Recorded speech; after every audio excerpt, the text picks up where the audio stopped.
Welcome to Our Girl Relationships. We talk about the problems people face in their day to day lives. Let's start with the video.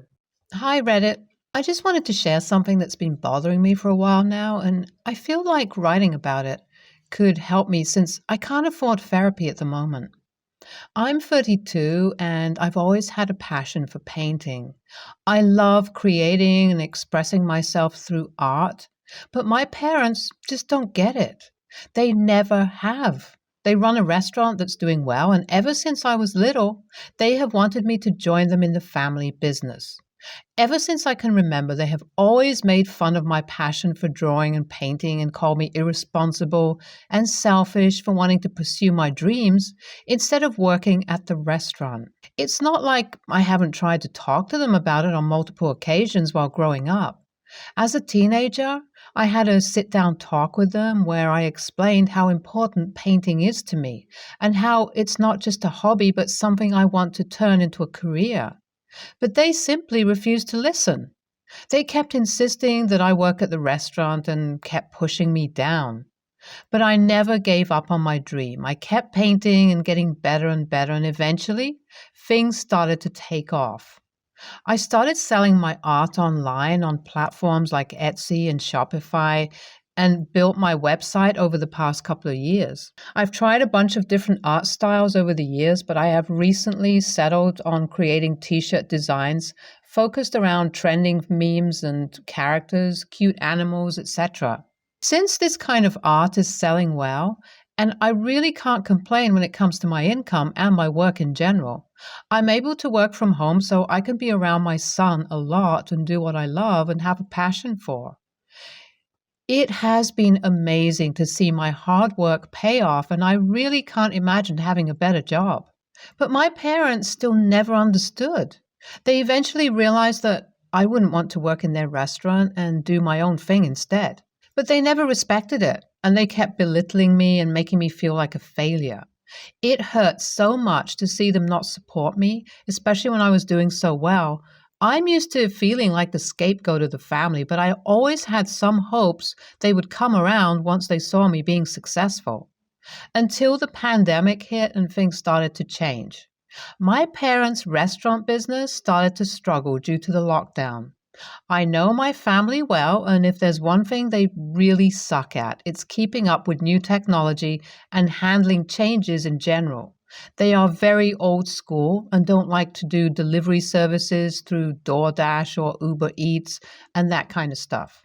Their restaurant is strictly come in, sit down, order, and eat there kind of place. I bet you guys can imagine what the pandemic did for a business like this. They had no way of making any kind of money and had to shut down the restaurant as soon as the lockdown started. I'm still in contact with my family fairly often. Don't ask me why, they're still my family, and part of me is not ready to give up on them. So I kept hearing about their struggles with the restaurant. I kept telling them to change their strategy and finally start doing delivery orders so that they can keep their business running. But they always come up with excuses in the past. Well, a few weeks ago, I got a call from my mom, and I could instantly tell from the tone of her voice that she needed something from me.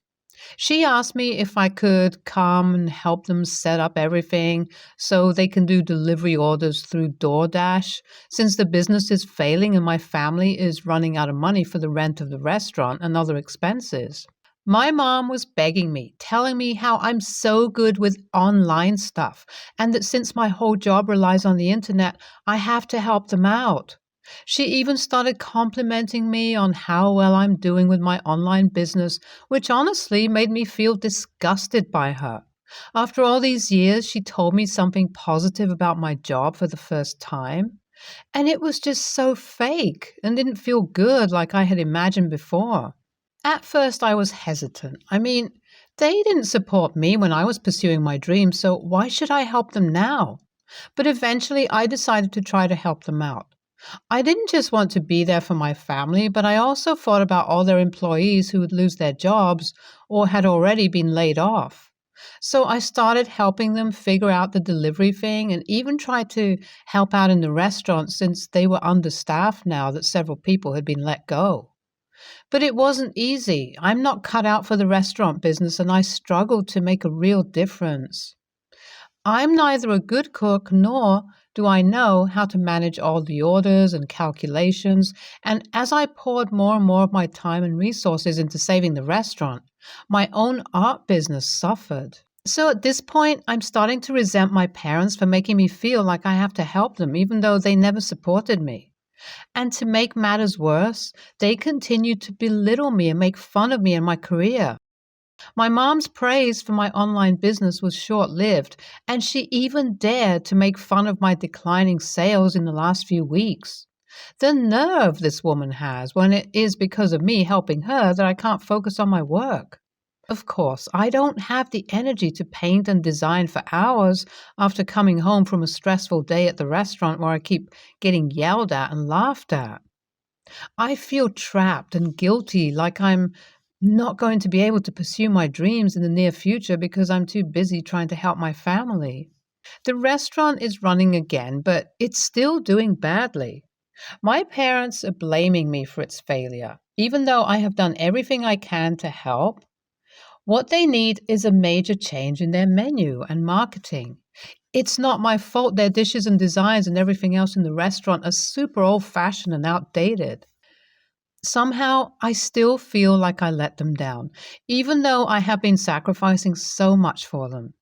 So, am I the a hole for not helping my family enough and also neglecting my career? Or were they the a holes for not supporting me and then blaming me for their own mistakes? I don't know anymore.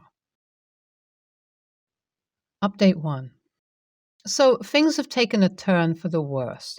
As I mentioned in my last post, my parents' restaurant business has been on the brink of failing, and they blamed me for it. I felt terrible. I had neglected my career and ambitions to help them, and in the end, it was all for nothing. But the worst part was that they continued to belittle me and make fun of me despite my success as an artist. They used my financial support as a way to control me and make me feel guilty for pursuing my passion. After some time and reading everyone's comments on this post, I realized that my parents may never truly accept me for who I am, and that's okay. I can't let them control my life and make me feel bad for pursuing my dreams. It's time for me to focus on my career and happiness, even if it means cutting ties with my family. I'm honestly so done helping them out with their business and being their punching bag for everything that goes wrong. So I'm going to stop helping them and cut contact for a while too. It's not an easy decision, but my mental health can't take their BS anymore. Plus, I need to be focused on making my own money right now. I'm a single mom, so my son really needs me financially. And I also want to spend more time with him again. So, am I the a hole for refusing to help my parents anymore? I don't think so. I did my best to help them, but it wasn't enough. And now it's time for me to move on and focus on myself. Update 2. Hey guys, it's been a while since I posted here. A lot has happened since my last update. After deciding to focus on my career and happiness, I started to see some amazing things happen.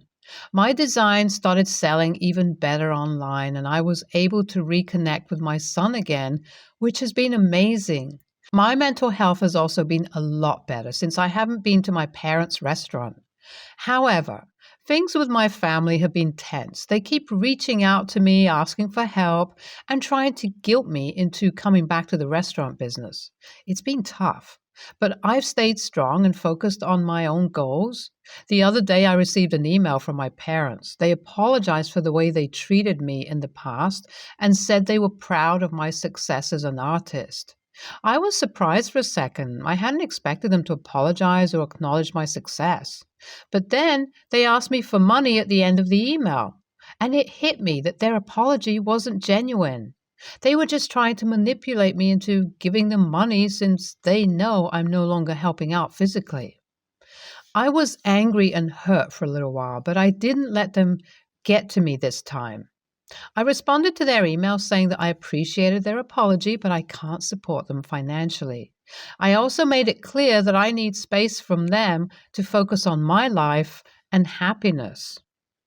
Update 3. Hey everyone, I'm back. It's been a while since I posted here, but I wanted to give an update on my situation with my family. After some time after the lockdown was over, I decided to reach out to my parents and have a conversation with them about our past issues. I wanted to try to reconcile and move forward from everything that had happened. I think I'm mature enough to forgive them while still acknowledging that they have their issues and they will never be the perfect parents I always wanted. It was a tough conversation, and there were a lot of tears shed on both sides, but eventually we were able to come to an understanding. I explained how much their words had hurt me, and they apologized for not supporting my dreams and promised they won't talk down on me or my job ever again. We'll see if they'll stick to that. We've been working on building a better relationship ever since.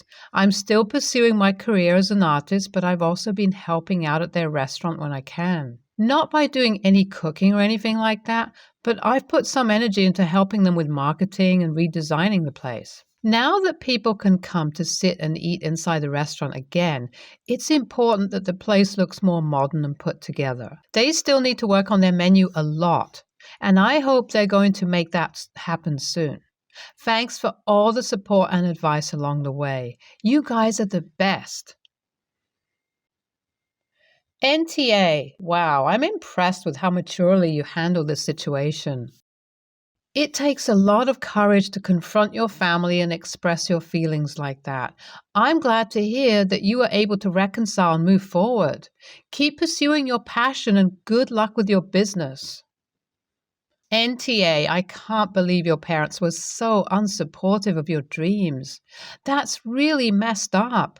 But I'm glad to hear that you were able to find success on your terms and even help your parents out when they needed it. Seems like you're more mature than them. The good thing is that your son will have a better mother figure to look up to than you had. NTA, I have to be honest, I don't think I could ever forgive my parents for treating me like that. It's great that you were able to move past it, but I don't think I could do the same in your shoes. You're a much bigger person than I am. Next story. First things first. I, 28, female, am not in the US. We are in a Muslim country.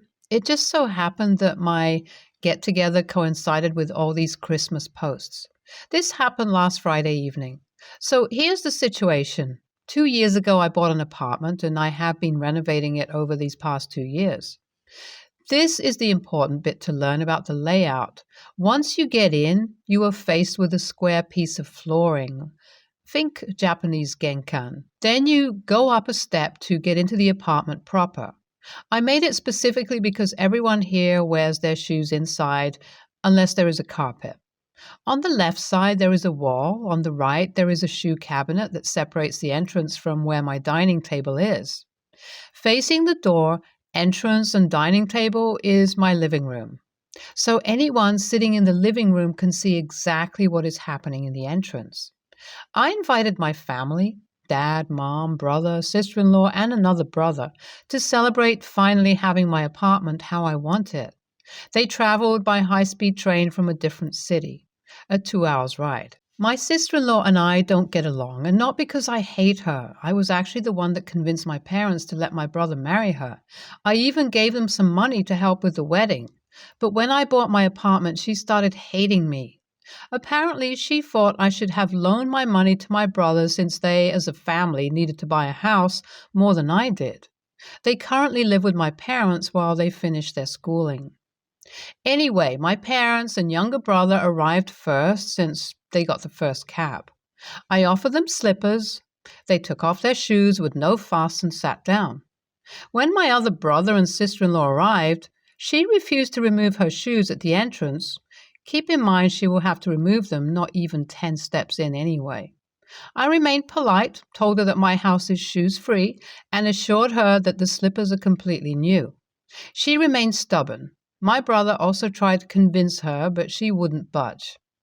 So I put my foot down. I told her she either takes off her shoes or stays in the entrance. She turned towards my parents for help. My mom just said, "It's her house, honey. Just follow her rules." She didn't like that and in a fit of anger left the house. My brother went after her. They called us a few minutes later to say that they were going back to their city. The plan was for them to stay for the whole weekend. And my brother told me that he wished I was happy with myself. So, AITA? NTA, you were polite and set clear boundaries. You were actually pretty nice and fair towards her, and it seems like she just wanted to throw a fit because she's envious of your apartment. You didn't do anything wrong, OP. NTA, you should be happy with yourself. You didn't let sister-in-law stomp all over you. It can take a lot of courage to stand your ground against family. Be proud of not giving in to her antics. Your home is shoes free, and that is a simple boundary. She chose not to follow it. She chose to leave instead. Next story. I'm 22, female. My roommate is 25, female. C is having guests over for New Year's at our house. It's a 4-bedroom house. The master on the first floor is mine. Upstairs, the other 3, one is C's, the other is M's, 28 male, and the 4th is meant to be a guest bedroom, but it is currently used as a storage by C and M. I'm currently overseas, but I'm still paying my share of the rent, which is $400 more per month than what they pay. None of the bedroom doors have locks. This has caused incidents like when C was hosting a party the night before I had an early start for work, and her drunk friend entered my room at 3 a.m. and stood at the foot of my bed for about 30 seconds. This scared me and made me feel like I had no privacy in my own space, and I was not able to sleep. Based on that, and knowing that C was hosting holiday get-togethers, I wanted to ensure my staff and my bedroom were untouched while overseas. I initially wanted to get a lock for the door, but there were no rental-friendly options. So instead, I bought a security camera and set it up on a shelf in my room. Not even a couple of hours after I left for the airport, my camera picked up activity. Both roommates came in. M seemed to be looking for something while disorganizing my stuff. C was behind him fixing what he touched. The day after, C entered my room, went to the bathroom, and took my hairdryer. Messaged me later asking if she could borrow it. They did not notice the camera until days later when C had to let an electrician into my bedroom and saw it. C asked me about it and jokingly said I lacked trust. I told her I had turned it on that day. Days later, C's mom entered to my room, looked around, and left. I was aware that C's family was coming over. Today, she asked if her friends, 2 adults and their kid, could stay in my bedroom.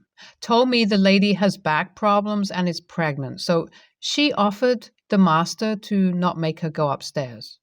I made it clear that it makes me uncomfortable to have strangers sleep in my bedroom. However, they could stay under my conditions. My bedding cannot be used, everything has to be left as it was, and the camera is to be kept on. She was fine with the first 2, but told me the camera was too extreme. I explained that the camera was there for my own peace of mind, as I have my WFH equipment and valuable things that I want to make sure remain untouched. She said that the camera was creepy and felt uneasy since finding out about it. She also said it shows that I have no trust in her or M and assured me that they have never entered my room without my permission. Eventually, she told me that she allows me to keep the camera on, but she is still arguing with me through texts. I've seen through the camera that she is getting my room ready. So AITA for setting up a camera in my bedroom and refusing to turn it off while my roommate's guests stay there? NTA, they've given you solid reasons to not trust them. Now you're offering the room conditionally and they won't take it. You aren't hiding the camera. It's not like it's hidden on a shelf and you're going to watch this lady change or whatever. NTA, your room, your rules. If she's not comfortable with the camera, her guests can find somewhere else to stay. Also, is it an older house with older doors? If not, swap your doorknob out for one with a lock. They're pretty cheap. Definitely costs less than the camera. Keep the old doorknob so you can swap it back out when you move out. Stay tuned for more stories from our girl relationships.